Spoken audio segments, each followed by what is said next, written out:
जय भवानी, जय शिवाजी। नमस्कार, मैं हूं केतन बारिया और आप देख रहे हम तो पूछेंगे। इस वक्त मैं मौजूद हूं काशीमरा के घोड़बंदर किले पे, जहां पर जो है एक खुफिया कमरा मिला हुआ है, जिसकी छानबीन जो है प्रशासकीय लोग कर रहे हैं। मगर आपको बता दूं कि ये किला अपने आप में जो है मीरा भाईंदर का गौरव है और हम शहरवासी वाकई नसीबदार है कि हमारे शहर को महापुरुषों के दो दो किले जो है हमको मिले। मगर हाँ, अफसोस की बात है कि हमें अपने इस महापुरुषों की धरोहर की देख रखाव के लिए हमारा वक्त नहीं है, और जिसके चलते आज इसकी दुर्वस्था हो चुकी है। तो आइए, आज यहाँ पर जो है एक एक रूम मिला है। वो रूम की कहाँ जाता है अभी तक किसी को कुछ पता नहीं है, लेकिन प्रशासकीय अधिकारी जो है वहाँ खोदकाम करके उसमें छानबीन करने की कोशिश करे, जानकारी हासिल करने की कोशिश कर रहे कि ये रूम कहीं और जाता है या और कोई यहाँ से कोई रास्ता निकलता है कि नहीं। तो आइए उनसे ही जानते हैं कि उनका क्या मत है इस रूम के बारे में। अभी इसका खुदाई काम एक्चुअली ये काम हमारा 2019 से चालू हुआ है। बट पिछले हफ्ते हम जब इस एरिया का पाथवे का एक्सकेवेशन कर रहे थे तो हमें ये रूम मिली। बेसिकली ये खाली ऐसे रूम है, 3 बाय 3 मीटर की रूम है, जो बिल्कुल हमारे घोड़बंदर फोर्ट के उस तरफ गार्डन साइड पे जो रूम है उस तरह से ही है। यहाँ पे उसी प्रकार के आर्चेस दिखाई देते हैं जो बाकी के वॉल्स पे भी, हमारे जो तटबंदी है उन पे भी उसी प्रकार के आर्चेस नजर आते हैं।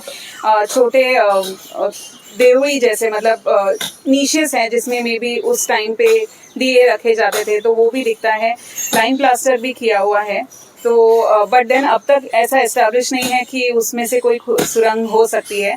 वो एक बार एक्सकेवेट करके ही हमें पता चलेगा। जिस तरह से किले का इतिहास रहा है या वसई किले का, तो पहले से यहाँ पे प्रथा चली है कि यहाँ से सुरंग जो है वो वसई किले में और घोड़बंदर किले पे निकलती है, और अब लोगों का ऐसा मानना है कि ये वही सुरंग है। तो क्या इस पर कुछ बोल सकते हैं? जोग्राफिकली अगर हम देखें तो क्रीक की तरफ, मतलब जो उस तरफ जो बुरुज है, जो बैस्शन है, वो क्रीक के साइड पे है। तो अगर हो सकता है आइडियली तो वो उस साइड होनी चाहिए जो एक छोटी रूम है, क्योंकि वहाँ से जंजीरें धारावी और वसई किला ये ऐसा ट्रायंगल बनता है। तो एक्चुअली घोड़बंदर किला एक चौकी था वसई किले के लिए, तो हो सकता है, बट अब तक हमें कभी उस साइड पे नहीं देखा। तो जहाँ पर ये खुदाई का काम चालू है, वहाँ पर उपस्थित जो आर्किटेक्ट है उन्होंने बताया है कि ये किले में जो है एक तो पूजा पाठ का घर हो सकता है या एक छोटा सा कमरा है। मगर आपका ये दिखाते हैं इस किला किस तरीके से उस वक्त बनाया गया था, जो आज भी जो है मुकम्मल और मजबूत है। आपको दिखाते हैं कि कैसे इसकी बनावट हुई थी, और ये हमारे शहर का गौरव है, हमारे शहर का, मीरा भाईंदर शहर का अभिमान है, मान है, सम्मान है कि चिमाजी अप्पा ने ये 2 किले हमारे शहर में बनवाए थे। ये दोनों किले जो है, एक किला जो है वसई किले का नाक समझा जाता था, तो और जो ये दूसरा घोड़बंदर का किला, ये दोनों किलों की मदद से जो है पोर्तुगीजों का जब भारत पे शासन वो राज्य कर रहे थे, तो उनके साथ में लड़ाई लड़ने के लिए दोनों किले का अहम एक रोल हुआ करता था। अब प्रशासन जो अब तक सो ही रहा था, और 2019 में वो अपनी नींद से जागा जब धारावी जंजीरें किले का जीर्णोद्धार कहो या वहाँ की देखरेख या रख रखाव या उनकी साफ सफाई स्वच्छ करना या किले को फिर से अपने मूल स्वरूप में लाने की जो एक शुरुआत हमारे कुछ पत्रकार मित्रों और वहाँ के स्थानीय भूमिपुत्रों ने की, तब प्रशासन को लगा कि चारों ओर से उन पर थूथू हो रही। तब जाके उन्होंने ये 2019 में इस दोनों किले का जीर्णोद्धार कह सकते हो कि उसका करने की शुरुआत की, और लगभग इस घोड़बंदर किले की फिर से जो जो बनावट हो रही है, और जिस तरह यहाँ पर जो बाहर से वस्तुएं लाकर, चाहे फिर वो पत्थर हो या अन्य कोई चीज हो, इसमें लगभग 20 से 25 करोड़ की लागत लगने वाली है।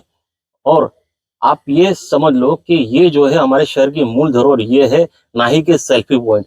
आज तक देखा गया कि यहाँ पर जितने भी बड़े बड़े नेता जो अपने आप को कार्य सम्राट कहते थे, ये वाकई उनके मुंह पर एक छपरा के, क्योंकि उन्होंने शहर में जो है करोड़ों रुपए जनता के टैक्स के लेकर सेल्फी पॉइंट के नाम पर बर्बाद किए। अगर वही पैसे जो है अगर इस धरोहर पे का खर्चा किए होते, तो आज पूरे विश्व में हम स्वाभिमान से हमारी धरोहर जो है पूरे विश्व को बता सकते थे।